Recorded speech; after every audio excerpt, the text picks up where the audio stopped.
All right, guys, we're back on the 175C again. This is an International Harvester 175C crawler loader.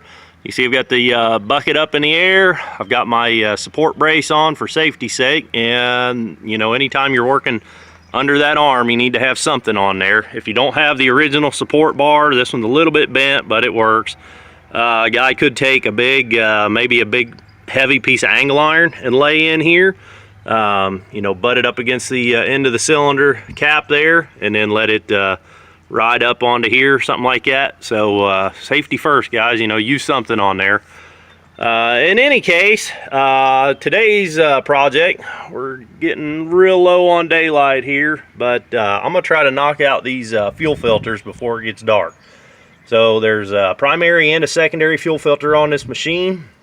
I've got the filters in the garage there. I'll walk in and get my wrench, and hopefully it's as simple as screwing those off and screwing the new one on. And this is the primer here, so we'll be using that, and I'll update you here. I'll get them off and update you as I go here.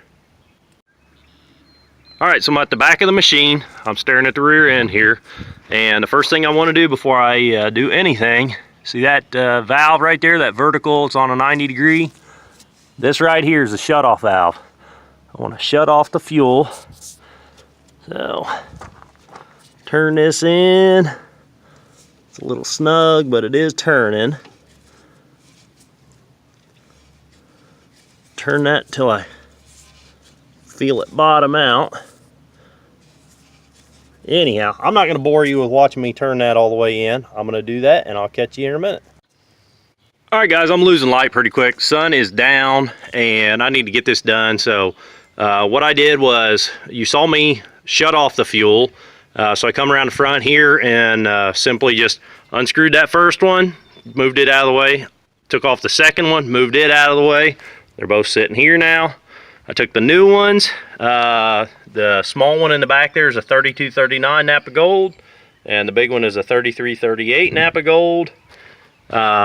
So I threaded the little one on first, just because it's further back, and then I threaded this one on. Of course, I put a little bit of oil. I got a little engine oil in my little pumper here. Put a little oil on the O-ring, just like you do on your engine oil filters, you know, kind of smeared around on that O-ring.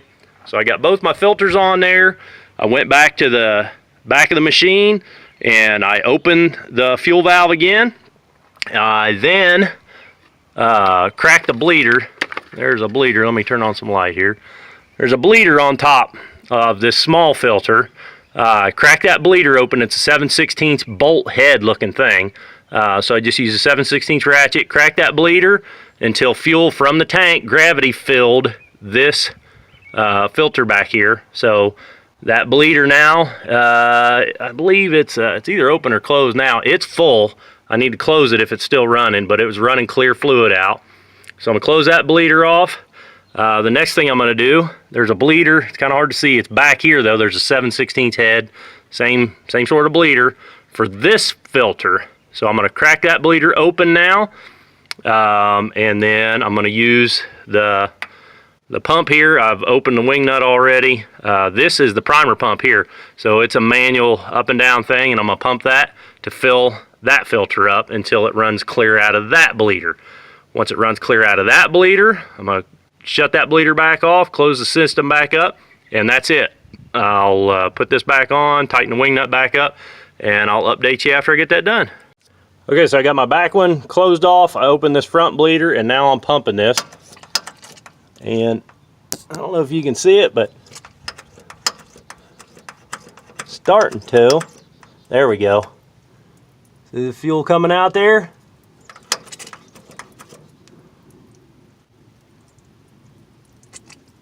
I'm gonna wait till I get all the air bubbles out.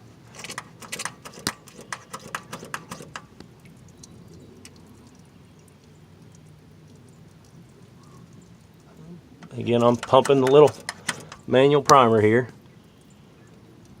Okay, so that filter now is purged and all the air's out.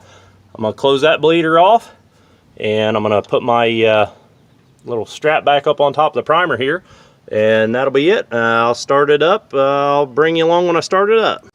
All right, guys, I want to take a minute to talk about one thing that I did before.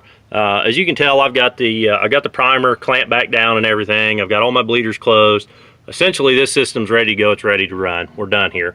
But what I didn't do was I did not fill those filters up manually with fuel, like out of a can or something. You see a lot of guys do that when they're changing fuel filters.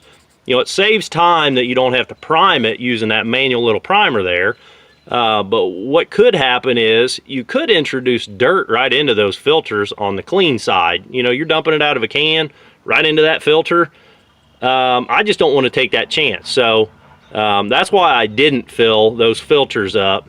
And I don't do that with engine oil filters either. You know, I'm going to do what the book says, and the book says to do it this way to keep it clean. So that's why I did not fill those filters up with fuel, you know, before I screwed them on. So I just wanted to talk about that for a second. Now, like I say, we're ready to go. Let's see. Let me see if I can climb up on this thing. Hopefully all my tools and crap don't fall off when this thing starts, and hopefully it starts. So we'll see about starting this bad boy up. Make sure everything's good shape. So to start it up, and I got my earmuffs there, but we're in neutral. Got my lock on. I'll pull the throttle back, give it just a little bit of throttle, and hit the start button here, and hopefully it'll fire right up.